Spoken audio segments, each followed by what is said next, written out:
Welcome back guys, it's Master San. In today's video, we are going to be looking at the top 5 best processors or CPUs for gaming on a budget in 2018. So, before we begin the video, let us know what is a CPU. A CPU is a central processing unit, which is a piece of hardware that carries out the instructions of a computer program. It performs the basic arithmetical, logical and input or output operations of a computer system. So now we know what a CPU is. We're going to be beginning our list with the number 5 spot.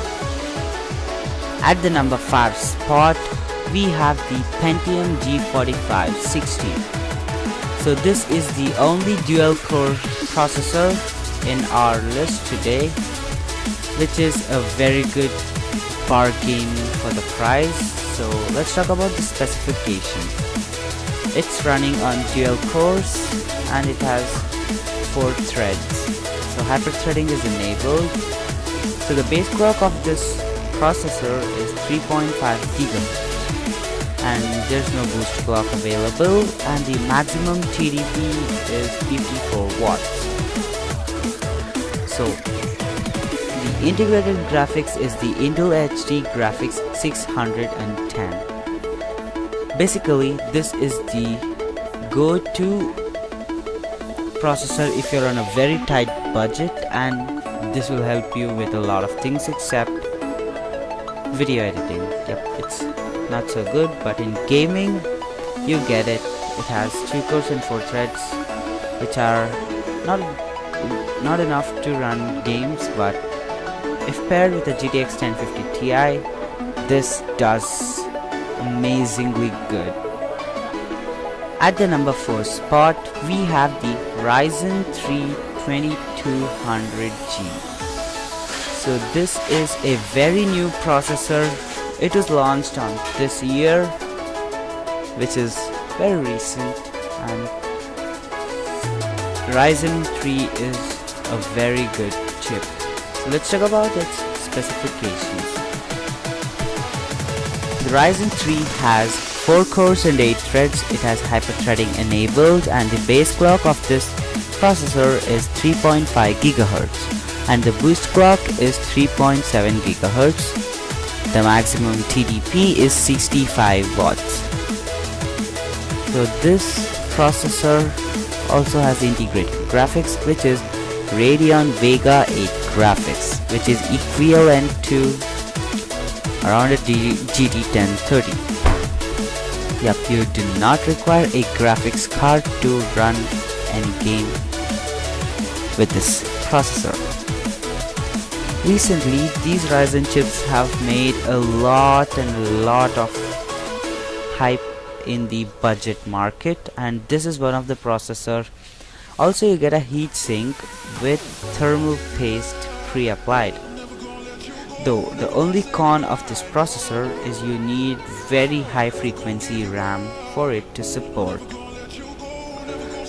So this processor supports AM4 socket, and yeah. So now let's move on to our 3rd spot.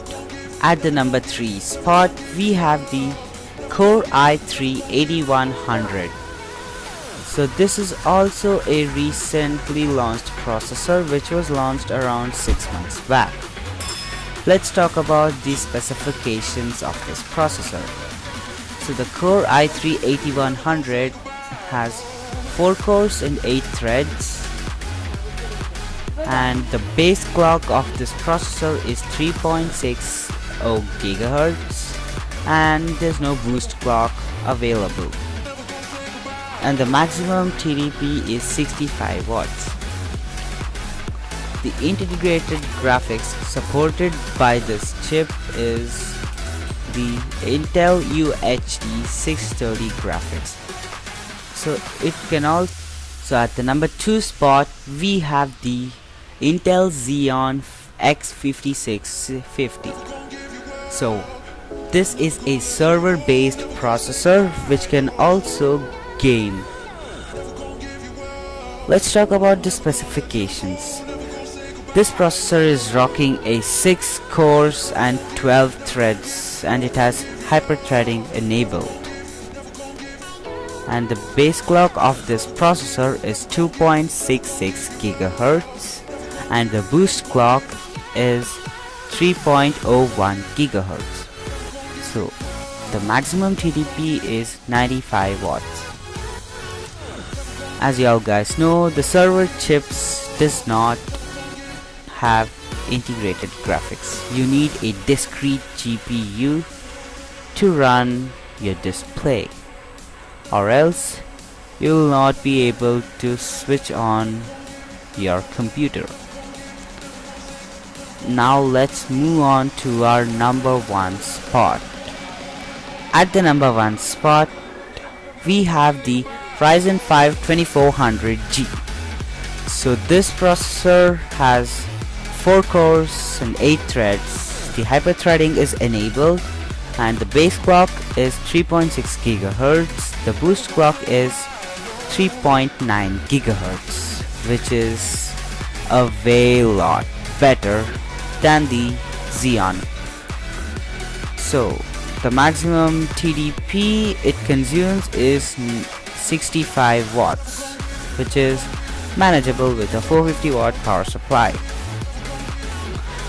If we are talking about the integrated graphics of this chip, it comes with a Radeon Vega 11 graphics, which is very equivalent to GTX 1050. At a price of 1200 rupees, 12,000 rupees, you're getting a processor with a GTX 1050 in disguise. Just joking. Yep, the graphical The graphical performance of this chip is pretty good, and there are many benchmarks on YouTube about it, and also on web. So at the description, I'm gonna be giving you all the best buy links for all these processors, and yeah, only one of them will be a sketchy site, but it won't be so sketchy. It is not a scam or something. I've used it and it's pretty good. So guys, that's it for today's video. If you like the video, leave a like, comment and subscribe for my channel. Until then, goodbye.